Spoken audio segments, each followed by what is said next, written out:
नमस्कार, vision IAS के news today के इस अंक में आप सभी का स्वागत है। इस अंक में हम आपके लिए लेकर आए हैं यूपीएससी परीक्षा की दृष्टि से महत्वपूर्ण कुछ अहम खबरें। इस अंक के साथ मैं हूं दिव्या सिंह। आइए सबसे पहले बात करते हैं इस अंक की हेडलाइंस के बारे में। सड़क परिवहन और राजमार्ग मंत्रालय ने देश के प्रथम मल्टी मॉडल लॉजिस्टिक्स पार्क के लिए ठेके का आवंटन किया। उच्चतम न्यायालय ने न्यायाधीशों की नियुक्ति में हो रही देरी पर सरकार से स्पष्टीकरण मांगा। अमेरिका ने फ्रेंड शोरिंग योजना के तहत भारत के साथ संबंधों को और गहरा करने की इच्छा प्रकट की। भारत ने यूएनएचआरसी के समक्ष स्पष्ट किया कि गैर कानूनी गतिविधियों में लिप्त होने की वजह से कुछ नागरिक समाज संगठनों के खिलाफ कार्रवाई की गई। केंद्र सरकार ने सुप्रीम कोर्ट में अपना मत स्पष्ट किया कि राष्ट्रीय खाद्य सुरक्षा अधिनियम के क्रियान्वयन के 8 वर्षों में वास्तविक रूप में प्रति व्यक्ति आय में बढ़ोतरी हुई है और पक्षकारों के 27वें सम्मेलन में ब्रेक थ्रू एजेंडा देशों ने प्राथमिकताएं निर्धारित की हैं। और आइए अब खबरों पर विस्तार से चर्चा करते हैं।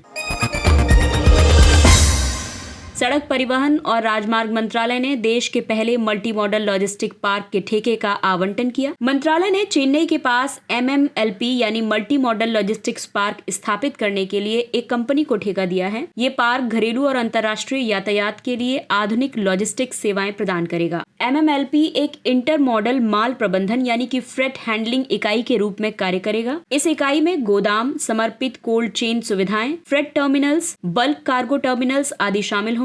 ये पार्क सड़क, रेल, जलमार्ग और वायु मार्ग के माध्यम से माल की आवाजाही को सुगम बनाएगा। इसके अलावा पीएम गति शक्ति राष्ट्रीय मास्टर प्लान के हिस्से के रूप में सरकार ने 35 MMLPs निर्माण करने की योजना बनाई है। ये MMLPs भारतमाला परियोजना के तहत बनाए जाएंगे। सभी multi modal logistics park design, निर्माण, वित्त, परिचालन और हस्तांतरण यानी DBFOT मॉडल के अंतर्गत विकसित किए जाएंगे। दरअसल मल्टी मॉडल लॉजिस्टिक्स पार्क इसलिए भी स्थापित करने जरूरी है क्योंकि ये लॉजिस्टिक्स की लागत को कम करेंगे, क्योंकि वर्तमान में GDP के प्रतिशत के रूप में भारत की लॉजिस्टिक्स लागत 14 से 16% है, जबकि अमेरिका और यूरोप में देखा जाए तो ये लागत केवल 8% है। इसके अलावा माल ढुलाई नेटवर्क में विविधता आएगी। अभी भारत में लगभग 60% माल ढुलाई सड़क परिवहन से होती है। इसके अलावा ये लॉजिस्टिक्स पार्क विकसित होने से गोदाम और भंडारण की लागत में कमी होगी, माल ढुलाई की समग्र लागत में कमी आएगी, वाहन प्रदूषण और यातायात में भीड़ भाड़ कम होगी। इसके अलावा परिवहन किए जा रहे माल की ट्रैकिंग और ट्रेसिंग क्षमता में वृद्धि होगी। इसके अलावा लॉजिस्टिक्स क्षेत्र को बढ़ावा देने के लिए और भी कई पहलें आरंभ की गई हैं, जैसे कि राष्ट्रीय लॉजिस्टिक्स नीति घोषित की गई है। लॉजिस्टिक्स क्षेत्र को अवसंरचना का दर्जा दिया गया है। वाणिज्य विभाग में लॉजिस्टिक्स अनुभाग गठित किया गया है। Logistics ease across different states ranking की शुरुआत की गई है,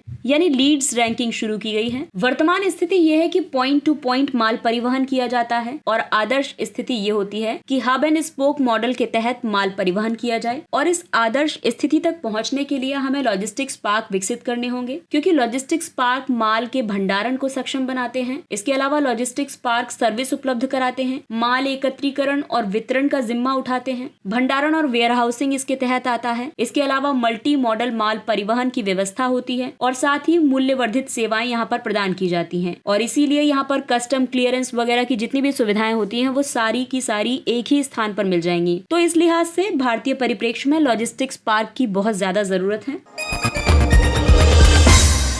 अगली खबर न्यायपालिका से संबंधित है। ये पेपर 2 का विषय है। भारतीय संविधान ये प्रावधान करता है कि न्यायपालिका, कार्यपालिका और विधायिका तीनों आपस में सामंजस्य बिठा करके देश का प्रशासन, शासन चलाएंगे। अब क्योंकि ये मामला न्यायपालिका से जुड़ा हुआ है, लेकिन इसमें विधायिका का अहम रोल है, इसलिए उच्चतम न्यायालय ने न्यायाधीशों की नियुक्ति में हो रही देरी पर सरकार से स्पष्टीकरण मांगा है। सुप्रीम कोर्ट ने ये कहा है कि सरकार न्यायाधीशों की नियुक्ति के मामले में कोलिजियम के पुनर्विचार वाले निर्णय को स्वीकार करने के लिए बाध्य है। और इस संबंध में शीर्ष न्यायालय ने न्यायाधीशों की नियुक्ति में देरी पर विधि और न्याय मंत्रालय को नोटिस जारी किया है। आपको बता दें कि वर्तमान में देश के 25 उच्च न्यायालयों में न्यायाधीशों की कुल स्वीकृत संख्या 1108 है। हालांकि 1 अक्टूबर 2022 तक 772 न्यायाधीश ही कार्य कर रहे थे और 336 पदों पर अभी भी कोई भी न्यायाधीश नियुक्त नहीं किया गया है। क्योंकि यहाँ माननीय सुप्रीम कोर्ट ने कोलिजियम के पुनर्विचार पर बात की है, तो कोलिजियम प्रणाली के बारे में आपको आपको बताते हैं कि ये न्यायाधीशों की नियुक्ति और स्थानांतरण की प्रणाली है। ये प्रणाली 3 जजेस केस के साथ विकसित हुई है। आपको बता दें कि उच्चतम न्यायालय कोलिजियम की अध्यक्षता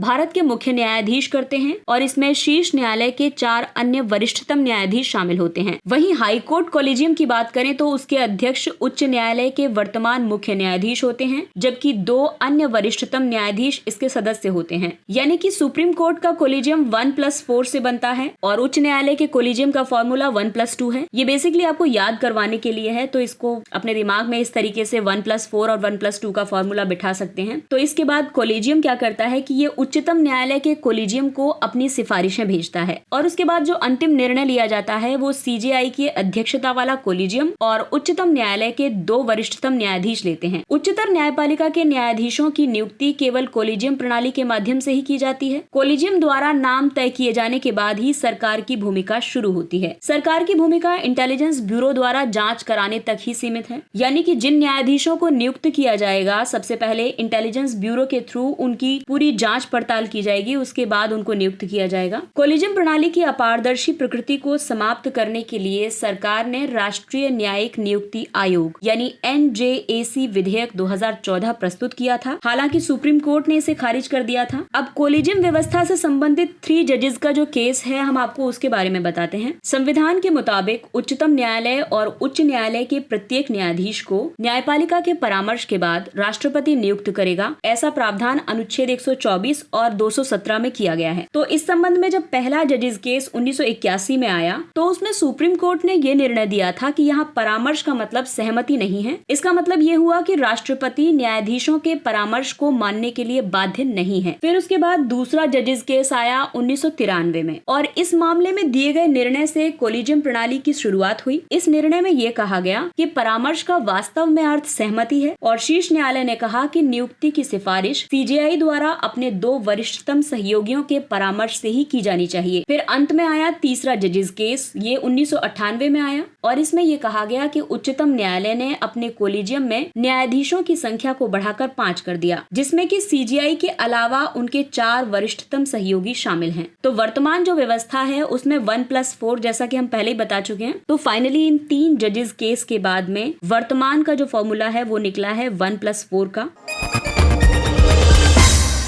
और आइए अब बढ़ते हैं अगली खबर की तरफ। ये भारत के अंतर्राष्ट्रीय संबंधों पर आधारित खबर है। अमेरिका ने फ्रेंड शोरिंग योजना के तहत भारत के साथ संबंधों को और गहरा करने की इच्छा प्रकट की है। बढ़ते आर्थिक एकीकरण का हवाला देते हुए अमेरिकी वित्त मंत्री ने भारत के लिए फ्रेंड शोरिंग का समर्थन किया है। फ्रेंड शोरिंग अमेरिका द्वारा प्रस्तुत एक अवधारणा है। फ्रेंड शोरिंग के तहत बाह्य अवरोधों या आर्थिक मंदी से वैश्विक आपूर्ति श्रृंखलाओं की रक्षा के साधन के रूप में इसका उपयोग किया जाता है। पिछले कुछ वर्षों में विश्व ने कई तरह के व्यापार अवरोधों का सामना किया है और इनमें शामिल है अमेरिका चीन व्यापार युद्ध, कोविड-19 महामारी, यूक्रेन पर रूस का आक्रमण आदि। इस अवधारणा के पीछे मूल विचार ये है कि साझा मूल्यों वाले देशों को एक समूह बनाना और इसके बाद कंपनियों को इसी समूह के देशों में विनिर्माण करने के लिए प्रोत्साहित करने वाली नीतियां बनाना। इसके तहत सेमीकंडक्टर उद्योग, हरित ऊर्जा, दूरसंचार और खनिज उद्योग क्षेत्रों पर बल दिया जाता है। फ्रेंड शोरिंग भारत के लिए भी महत्वपूर्ण है क्योंकि इससे महत्वपूर्ण कच्चे माल, प्रौद्योगिकियों या उत्पादों के मामले में चीन और रूस जैसे देशों द्वारा बाजार में अपने प्रभुत्व का अनुचित लाभ उठाकर वैश्विक अर्थव्यवस्था को बाधित करने से रोका जा सकेगा। इसके अलावा वैश्विक आपूर्ति श्रृंखलाओं में विविधता लाने में मदद मिलेगी। इससे व्यवसाय, युद्ध, अकाल, राजनीतिक परिवर्तन या फिर भावी महामारी जैसे बाह्य संकटों का सामना करने में हम सक्षम हो सकेंगे। लेकिन फ्रेंड शोरिंग से जुड़ी कई चिंताएं भी मौजूद हैं। अब चिंताएं ये हैं कि हम 1990 का दौर देखते हैं जहां पर अमेरिका द्वारा ही LPG यानी लिबरलाइजेशन, प्राइवेटाइजेशन और ग्लोबलाइजेशन की नीति लाई गई थी और अब अमेरिका ने एक नई अवधारणा प्रस्तुत की है फ्रेंड शोरिंग, जो कि विवैश्वीकरण यानी कि डी ग्लोबलाइजेशन प्रक्रिया का हिस्सा माना जाता है। इसकी वजह से भविष्य में होगा क्या कि कम अवधि में ज्यादा आपूर्ति अवरोध और उच्च कीमतें और लंबी अवधि में निम्न समृद्धि दर देखी जा सकती है। साथ ही वैश्विक व्यापार की आवश्यकता वाले गरीब देशों को इस समूह से बाहर रखा जा सकता है। तो बेसिकली अब अमेरिका नव पूंजीवाद का एक नया नया दौर शुरू कर रहा है, जिससे कि कहीं ना कहीं विश्व व्यापार में उसको ज्यादा बढ़त मिलेगी और अपने हितों को वो पूरा कर सकेगा। इसी तरीके से जुड़ी कुछ और शब्दावलियां भी हैं, जैसे कि ऑफशोरिंग। इसके तहत कंपनियां सस्ते श्रम वाले देशों में विनिर्माण को स्थानांतरित करके लागत में कटौती करती हैं। दूसरा होता है रीशोरिंग।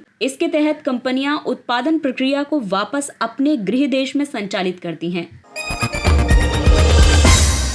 अगली खबर मानवाधिकारों से जुड़ी हुई है। भारत ने यूएनएचआरसी के समक्ष ये स्पष्ट किया है कि गैर कानूनी गतिविधियों में लिप्त होने की वजह से भारत ने कुछ नागरिक समाज संगठनों के खिलाफ कार्रवाई की थी। संयुक्त राष्ट्र मानवाधिकार परिषद में भारत के मानवाधिकार रिकॉर्ड की सार्वभौमिक आवधिक समीक्षा की जा रही है और इस समीक्षा के दौरान कुछ सदस्यों ने भारत के विदेश अंशदान विनियमन अधिनियम FCRA 2010 से जुड़े मुद्दों पर चिंता व्यक्त की है। भारत ने इस बात पर बल दिया है कि मानवाधिकार रक्षकों, पत्रकारों आदि की गतिविधियां देश के कानून के अनुरूप होनी चाहिए। आपको बता दें कि यूनिवर्सल पीरियोडिक रिव्यू के माध्यम से संयुक्त राष्ट्र संघ के सदस्य देश अन्य सभी सदस्य देशों के मानवाधिकार रिकॉर्ड की समीक्षा कर सकते हैं। इसका उद्देश्य वैश्विक स्तर पर मानवाधिकार स्थितियों में सुधार करना है। संयुक्त राष्ट्र मानवाधिकार परिषद का एक अंतर सरकारी कार्य समूह UPR संपादित करता है। ये जो समीक्षाएं हैं ये इन आधारों पर की जाती हैं कि जिस देश की समीक्षा की जा रही है उसके द्वारा क्या जानकारी प्रदान की गई है। स्वतंत्र मानवाधिकार विशेषज्ञों और समूहों की रिपोर्ट इसमें शामिल की जाती है। इसके अलावा संयुक्त राष्ट्र की अन्य संस्थाओं की रिपोर्ट, राष्ट्रीय मानवाधिकार संगठनों, गैर सरकारी संगठनों आदि से प्राप्त जानकारियों को इस रिव्यू में शामिल किया जाता है और फिर इन सब को मिलाकर इन सब के आधार पर ये समीक्षाएं बनाई जाती हैं। आपको बता दें कि FCRA 2010 कानून व्यक्तियों, संगठनों और कंपनियों द्वारा विदेशी अंशदान की प्राप्ति और उपयोग को विनियमित करता है। FCRA में हालिया कुछ संशोधन किए गए हैं। इसके तहत अब पंजीकरण के लिए गैर सरकारी संगठनों के पदाधिकारियों के लिए आधार संख्या प्रस्तुत करना अनिवार्य बना दिया गया है। सभी विदेशी अंशदान नई दिल्ली स्थित भारतीय स्टेट बैंक की मुख्य शाखा में खोले गए बैंक खाते में प्राप्त करने होंगे। इसके अलावा कुछ व्यक्तियों या संगठनों को किसी भी प्रकार का विदेशी अंशदान स्वीकार करने से प्रतिबंधित कर दिया गया है और प्रतिबंधित किए गए व्यक्ति या संगठन हैं चुनाव में भाग ले रहे उम्मीदवार, अखबार के संपादक या प्रकाशक, न्यायाधीश, सरकारी कर्मचारी, किसी भी विधायिका के सदस्य और राजनीतिक दल। अगली खबर खाद्य सुरक्षा अधिनियम से संबंधित है। केंद्र सरकार ने सुप्रीम कोर्ट के सामने ये कहा है कि NFSA के क्रियान्वयन के 8 वर्षों में वास्तविक रूप में प्रति व्यक्ति आय में बढ़ोतरी हुई है और ये बढ़ोतरी 33.4% की है। उच्चतम न्यायालय ने केंद्र से ग्रामीण और शहरी क्षेत्रों में NFSA 2013 के लाभार्थियों को फिर से निर्धारित करने के लिए एक व्यापक अभियान चलाने को कहा है। केंद्र सरकार ने प्रति व्यक्ति आय में वृद्धि का हवाला देकर परिवारों के कम अभावग्रस्त होने को रेखांकित करने का प्रयास किया है। राष्ट्रीय खाद्य सुरक्षा अधिनियम देश की लगभग 2/3 आबादी को अत्यधिक सब्सिडी पर खाद्यान्न प्राप्त करने के लिए कानूनी अधिकार प्रदान करता है। इस अधिनियम के तहत ग्रामीण क्षेत्रों में 75% और शहरी क्षेत्रों में 50% आबादी को कवर किया जाता है और जो आबादी के आंकड़े हैं वो वर्ष 2011 की जनगणना पर आधारित हैं। इसमें केंद्र सरकार लाभार्थियों की पहचान के लिए मानदंड निर्धारित करती है। इसके अनुसरण में राज्य या केंद्र शासित प्रदेश लाभार्थियों की पहचान करते हैं। आप सभी लोग जानते हैं कि खाद्य सुरक्षा अधिनियम से संबंधित क्वेश्चन कई बार प्रीलिम्स में पूछा गया है और कई बार मेंस का भी टॉपिक रहा है, तो इसलिए इसके एक एक पॉइंट को बहुत अच्छे से आप लोगों को एकदम जहन में बिठा लेना होगा। तो चलिए अब नेक्स्ट पॉइंट की तरफ बढ़ते हैं। इसमें लाभार्थियों को शामिल करने और बाहर करने की जिम्मेदारी भी राज्य सरकारों या फिर केंद्र शासित प्रदेशों पर है। इस तरीके के क्वेश्चंस स्टेटमेंट्स में बना के दे दिए जाते हैं और फिर उसमें से कहा जाता है कि कौन सा गलत है, कौन सा सही है। तो उसमें से जब तक आपको नहीं पता होगा तब तक आप उसको एलिमिनेट नहीं कर पाएंगे, तो इसलिए इसके सारे पॉइंट्स को बखूबी याद कर लीजिए। इसके तहत कवरेज की राष्ट्रीय सीमा के अंतर्गत राज्यवार कवरेज की सीमा भी निर्धारित की गई है। पूरे देश में लगभग 81.4 करोड़ लाभार्थी इसके अंतर्गत आते हैं। लाभार्थियों की बेसिकली इसमें 2 श्रेणियां हैं। एक है अंत्योदय अन्न योजना के लाभार्थी और दूसरे हैं प्राथमिकता वाले परिवारों के लाभार्थी। इस श्रेणी के तहत प्रत्येक व्यक्ति प्रति माह 5 किलोग्राम खाद्यान्न प्राप्त करने का हकदार है। वहीं अंत्योदय अन्न योजना के पात्र प्रत्येक परिवार को प्रति माह 35 किलोग्राम खाद्यान्न मिलता है। इस अधिनियम के तहत राशन कार्ड जारी करने के उद्देश्य से लाभार्थी परिवार की सबसे बड़ी महिला सदस्य को परिवार की मुखिया माना जाता है। ये नकद अंतरण जैसी योजनाओं सहित लक्षित सार्वजनिक वितरण प्रणाली यानी TPDS में सुधार का भी प्रावधान करता है।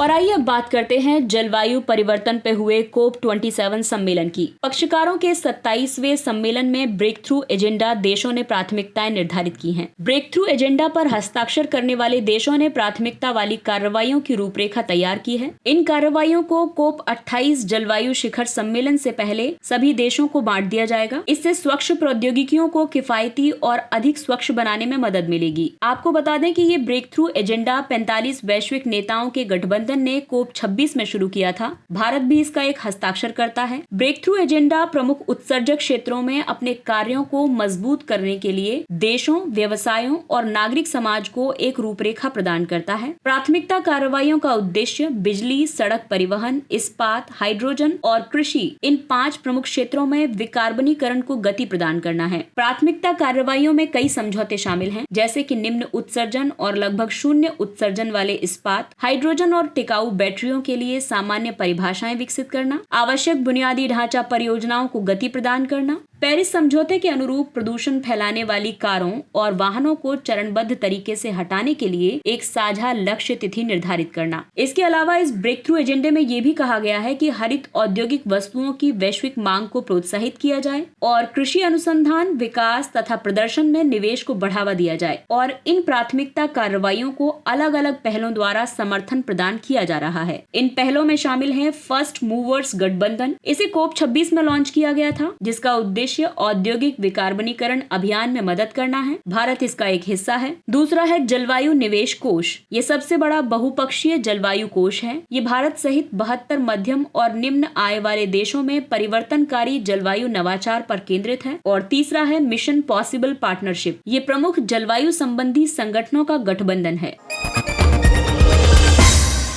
और आइए बात करते हैं कुछ संक्षिप्त लेकिन महत्वपूर्ण सुर्खियों की। संविधान की 9वीं अनुसूची। झारखंड विधानसभा ने रिक्त सरकारी पदों और सेवाओं में आरक्षण को बढ़ाकर 77% करने संबंधी एक विधेयक को मंजूरी दी है। हालांकि राज्य सरकार ने कहा है कि ये विधेयक तब लागू होगा जब केंद्र सरकार इसे 9वीं अनुसूची में शामिल कर देगी। आपको बता दें कि 9वीं अनुसूची को पहले संशोधन 1951 द्वारा संविधान में जोड़ा गया था और इसके पीछे उद्देश्य कुछ कानूनों को मौलिक अधिकारों के उल्लंघन के आधार पर न्यायिक समीक्षा से बाहर रखना था। इसके लिए इन कानूनों को 9वीं अनुसूची में शामिल कर लिया जाता था। हालांकि IR कोएल्हो बनाम तमिलनाडु राज्य मामले में उच्चतम न्यायालय ने अपने निर्णय में कहा था कि वर्ष 1973 के बाद 9वीं अनुसूची में शामिल किए गए कानून मूल ढांचे की अवधारणा के तहत न्यायिक समीक्षा के अधीन होंगे।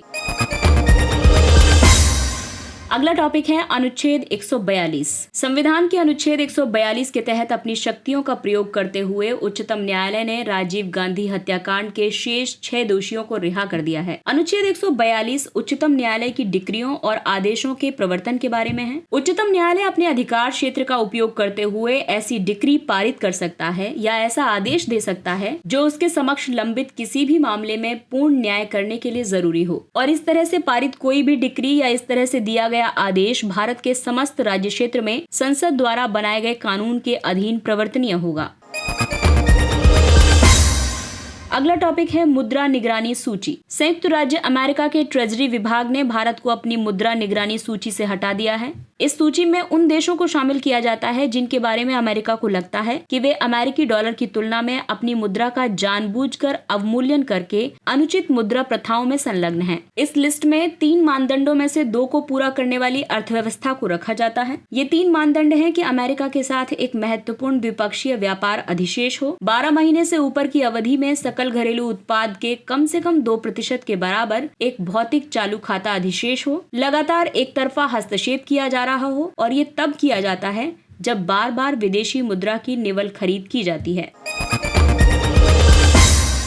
राष्ट्रीय वित्तीय रिपोर्टिंग प्राधिकरण NFRA ने लेखा परीक्षण पेशे की गुणवत्ता में सुधार के लिए लेखा परीक्षण गुणवत्ता निरीक्षण के लिए अपने दिशा निर्देश प्रकाशित किए हैं। सरकार ने राष्ट्रीय वित्तीय रिपोर्टिंग प्राधिकरण का गठन वर्ष 2018 में किया था। इसे कंपनी अधिनियम 2013 के तहत गठित किया गया था। आपको बता दें कि NFRA के अध्यक्ष की नियुक्ति केंद्र सरकार करती है। इसमें अधिकतम 15 सदस्य होते हैं। इसके कार्यों और कर्तव्यों में शामिल है कंपनियों द्वारा अपनाई जाने वाली लेखांकन और लेखा परीक्षा नीतियों की सिफारिश करना, लेखांकन मानकों और लेखा परीक्षा मानकों के अनुपालन की निगरानी और प्रवर्तन करना। तीसरा है अनुपालन सुनिश्चित करने से जुड़े व्यवसायों की सेवा की गुणवत्ता की निगरानी करना।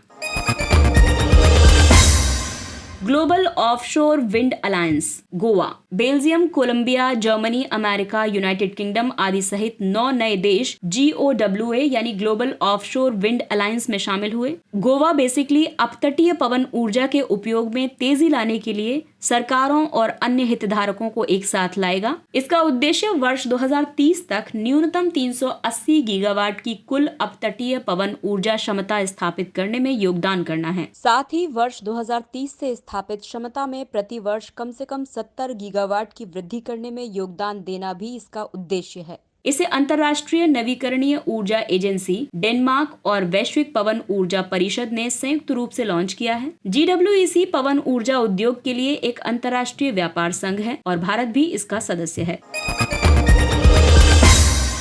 Methane alert and response system Mars को COP27 में लॉन्च किया गया है। ये एक नई उपग्रह आधारित प्रणाली है। ये प्रणाली तेजी से शमन कार्रवाई को बढ़ावा देने के लिए बड़े मीथेन स्रोतों के बारे में सरकारों, कंपनियों और ऑपरेटर्स को सतर्क करेगी। ये मानव गतिविधियों द्वारा उत्सर्जित मीथेन मानव जनित जलवायु परिवर्तन के लगभग 25% के लिए जिम्मेदार है। ये प्रणाली प्रमुख उत्सर्जन स्रोतों का पता लगाने और पारदर्शी तरीके से उन पर कार्य करने के लिए वैश्विक प्रयासों को तीव्र करेगी और इस तरह से ये वैश्विक मीथेन प्रतिबद्धता के कार्यान्वयन में भी तेजी लाएगी। मार्स को संयुक्त राष्ट्र पर्यावरण कार्यक्रम की अंतर्राष्ट्रीय मीथेन उत्सर्जन वैधशाला रणनीति के हिस्से के रूप में स्थापित किया गया है। IMEO का उद्देश्य जीवाश्म ईंधन क्षेत्र से शुरू करते हुए मीथेन उत्सर्जन में कमी लाना है।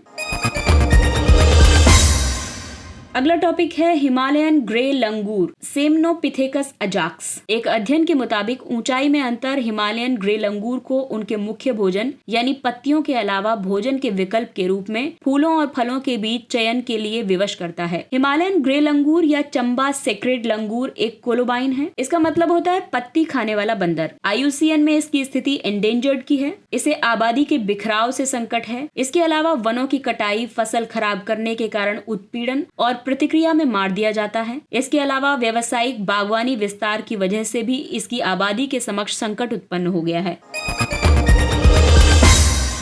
और आइए अब आपको बताते हैं सुर्खियों में रहे स्थलों के बारे में। पूर्वी तिमोर, इसकी राजधानी दिल्ली है। आसियान ने पूर्वी तिमोर को अपने समूह के 11वें सदस्य के रूप में स्वीकार करने पर सैद्धांतिक सहमति व्यक्त की है। पूर्वी तिमोर को आधिकारिक तौर पर democratic Republic of Timor Leste कहा जाता है। पूर्वी तिमोर दक्षिण पूर्व एशिया में स्थित है। ये ऑस्ट्रेलिया के उत्तर पश्चिम में इंडोनेशिया द्वीप समूह के सबसे दक्षिणी किनारे पर अवस्थित है। इसकी सीमा पश्चिम में इंडोनेशिया से लगती है। इसके जल निकाय हैं साबू सागर और तिमोर सागर। इसमें तिमोर द्वीप का पूर्वी आधा हिस्सा शामिल है। तिमोर द्वीप का पश्चिमी आधा हिस्सा इंडोनेशिया का भाग है। पूर्वी तिमोर की जलवायु उष्णकटिबंधीय और आमतौर पर उष्ण और आर्द्र जलवायु पाई जाती है। यहाँ वर्षा और शुष्क मौसम अलग अलग होते हैं। पूर्वी तिमोर का उच्चतम बिंदु है माउंट रामेलो। इसे माउंट टाटा मेलो के नाम से भी जाना जाता है। और आइए बात करते हैं सुर्खियों में रहे व्यक्तित्व के बारे में। नाद प्रभु केम्पेगौड़ा। हाल ही में प्रधानमंत्री ने बेंगलुरु में नाद प्रभु केम्पेगौड़ा की 108 फीट ऊंची कांस्य प्रतिमा का अनावरण किया। वो 16वीं शताब्दी में विजयनगर साम्राज्य में एक सामंत सरदार थे। उन्हें बेंगलुरु के संस्थापक के रूप में श्रेय दिया जाता है। वो मोरासू गौड़ा के वंशज थे। उन्हें अपने समय के सबसे शिक्षित और सफल सामंत शासकों में से एक माना जाता है। उन्हें पेयजल और कृषि संबंधी जरूरतों को पूरा करने के लिए नगर में लगभग 1000 झीलों का विकास कराने के लिए भी जाना जाता है। केम्पेगौड़ा ने 1537 में बेंगलोर किले और शहर का निर्माण कराया था। उन्हें बंदी देवारू के दौरान अविवाहित महिलाओं के बाएं हाथ की अंतिम 2 उंगलियों को काटने की प्रथा को प्रतिबंधित करने का भी श्रेय दिया जाता है। इनके व्यक्तित्व से हम दूरदर्शिता, बहुभाषिता और समाज सुधार की प्रेरणा ले सकते हैं। इसके साथ ही ये अंक समाप्त होता है। अगले अंक में फिर मुलाकात होगी कुछ अन्य महत्वपूर्ण खबरों के साथ। तब तक अपना ख्याल रखिए, सुरक्षित दूरी बनाए रखिए, मास्क पहनिए, हाथ और चेहरा साफ रखिए, क्योंकि कोरोना अभी पूरी तरह से समाप्त नहीं हुआ है। इसलिए अपनों का और अपना विशेष ध्यान रखें। और अगर आपको हमारा कंटेंट पसंद आ रहा है तो इसे लाइक, सब्सक्राइब और शेयर करें। इसके साथ ही विजन IAS की पूरी टीम आपसे इजाजत लेती है। नमस्कार। Thank you for listening.